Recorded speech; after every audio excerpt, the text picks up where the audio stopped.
Subscribe and stay informed. Addicted to Macintosh. Hi, I will show you how to use Google Maps in incognito mode on iPhone. If you want to use Google Maps in incognito mode, here is how to set it up.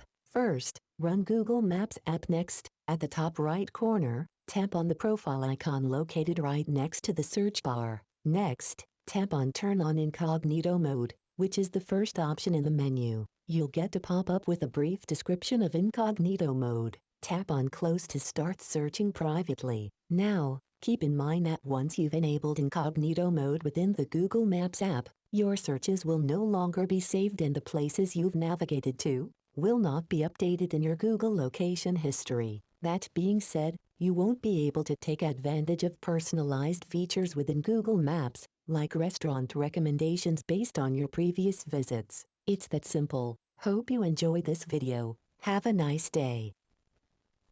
Subscribe and stay informed. Addicted to Macintosh.